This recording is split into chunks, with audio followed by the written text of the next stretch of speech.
Assalamualaikum warahmatullahi wabarakatuh. Salam sejahtera untuk kita semua. Kami dari kelompok 5 yang terdiri dari saya sendiri, Bella Stianingsih, sebagai moderator, dan ada teman saya yang lain seperti Anestia Muda Pratiwi, Dia Nur Cahyanti, Citra Syifa Aulia, dan Sigit Prasetyo Wibowo sebagai presentator. Adapun video ini kami buat untuk memenuhi nilai tugas akhir dari mata kuliah Strategi Belajar dan Pembelajaran dengan dosen Ibu Sari Hapsari, MPD. Video kali ini kita akan membahas tentang media pembelajaran. Nah, teman-teman sebelumnya tahu nggak sih apa itu media pembelajaran, manfaatnya, dan jenis-jenisnya? Untuk membahas lebih dalamnya, kita akan memasuki pembahasan yang pertama yang akan dibawakan oleh presentator pertama, yaitu Anestia Muda Pratiwi. Waktu dan tempat dipersilahkan. Perkenalkan, nama saya Anestia Muda Pratiwi dengan NPM 202014501017. Baik, di sini saya ingin menjelaskan mengenai pengertian media pembelajaran. Pembelajaran merupakan sebuah proses interaksi antara peserta didik dengan pendidik dan sumber belajar dalam suatu lingkungan belajar. Menurut Undang-Undang Nomor 20 Tahun 2003 tentang Sidiknas Pasal 1 Ayat 20. Dalam pembelajaran diharapkan perubahan tingkah laku seseorang individu yang disebabkan oleh sebuah pengalaman. Yang kedua, menurut Omar Hamalik, media pembelajaran adalah alat atau metode dan teknik yang digunakan dalam rangka lebih mengefektifkan komunikasi dan interaksi antara guru dan siswa dalam proses pendidik dan pengajaran di sekolah. Yang ketiga, menurut Suprapto DKK menyatakan bahwa media pembelajaran adalah suatu alat membantu secara efektif yang dapat digunakan oleh guru untuk mencapai tujuan yang diinginkan. Selanjutnya saya akan membahas tentang manfaat media dalam pembelajaran. Ada 3 poin. Yang pertama yaitu penyampaian materi pembelajaran dapat diseragamkan. Maksud dari poin ini yaitu dengan bantuan media pembelajaran, penafsiran yang berbeda antar guru dapat dihindari dan dapat mengurangi terjadinya kesenjangan informasi di antara murid dimanapun berada. Poin yang kedua yaitu proses pembelajaran menjadi lebih jelas dan menarik. Artinya, media dapat menampilkan informasi melalui suara, gambar, gerakan, dan warna baik secara alami maupun manipulatif sehingga membantu guru untuk menciptakan suasana belajar menjadi lebih hidup, tidak monoton, dan tidak membosankan bagi siswa sehingga siswa lebih dapat menerima informasi atau materi lebih jelas. Lalu ada poin yang terakhir yaitu poin yang ketiga yaitu memperjelas penyajian suatu pesan agar tidak terlalu bersifat verbalistis.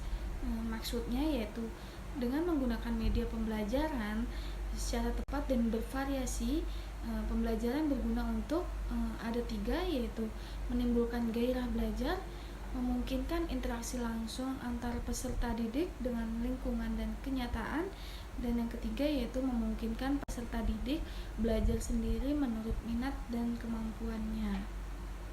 Nama saya Dia Nur Cahyanti dengan nomor NPM 202014501014. Di sini saya akan menjelaskan tentang fungsi media pembelajaran. Fungsi media pembelajaran ada 4 macam. Yang pertama, memberikan pedoman atau arahan untuk mencapai tujuan.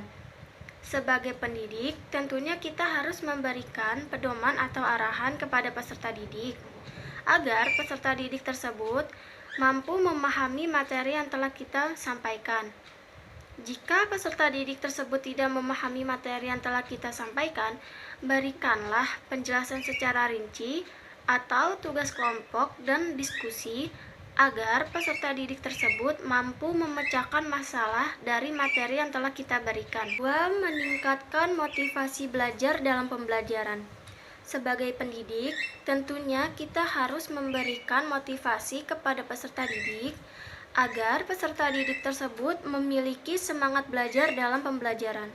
Ketiga, mengamati benda atau peristiwa yang sukar dikunjungi, baik itu kanan jaraknya jauh, berbahaya atau terlarang. Misalnya kita memberikan video tentang kehidupan harimau di hutan. Yang keempat, memperoleh gambaran yang jelas tentang benda atau hal yang sukar diamati secara langsung karena ukuran yang tidak memungkinkan, baik itu benda yang ukurannya besar atau yang kecil.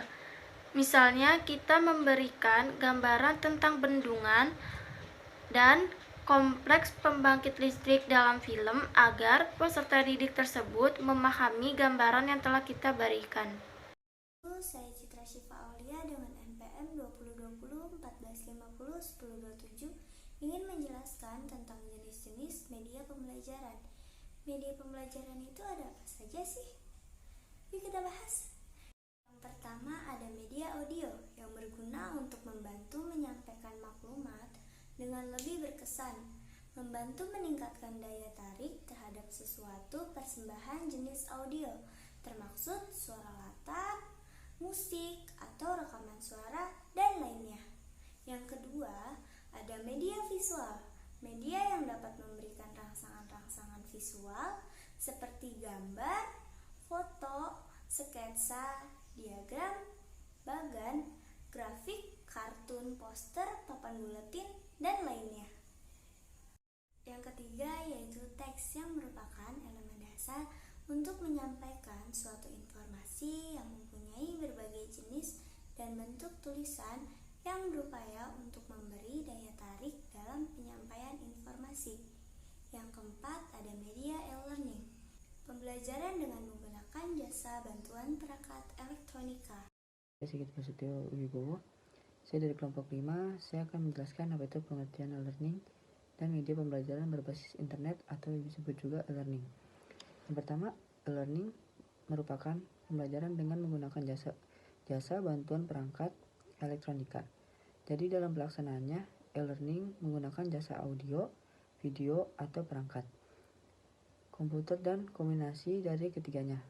E-learning secara formal biasanya adalah pembelajaran dengan kurikulum silabus, mata pelajaran, dan tes yang telah diatur dan disusun berdasarkan jadwal yang telah disepakati oleh pihak-pihak terkait seperti pengelolaan e-learning dan pembelajaran sendiri. Selanjutnya, media pembelajaran berbasis internet atau e-learning. Dalam paradigma sekarang, dengan pendekatan SCL, dominasi guru berkurang dan sebagian besar hanya berperan sebagai fasilitator dan bukan sebagai satu-satunya sumber belajar. Ketiga, dalam konsep e-learning, tidak saja materi pelajaran disediakan secara online, tetapi juga ditandai dengan adanya suatu sistem yaitu berupa software yang mengatur dan memonitor interaksi antara guru dan siswa, contohnya seperti dosen dengan siswa, baik bersifat langsung atau tertunda. Dalam e-learning, sistem ini dikenal dengan istilah LMS atau CMS. LMS atau CMS tidak saja menyediakan ruang bagi dosen untuk menaruh materi pelajaran, tetapi juga menyediakan fasilitas lain seperti komunikasi langsung, contohnya seperti chatting, telekonferensi, videokonferensi, dan lain-lain sebagainya. Dari sebuah penjabaran yang telah disampaikan dapat disimpulkan mengenai perkembangan teknologi yang semakin canggih menjadi sarana untuk mencapai tujuan pendidikan.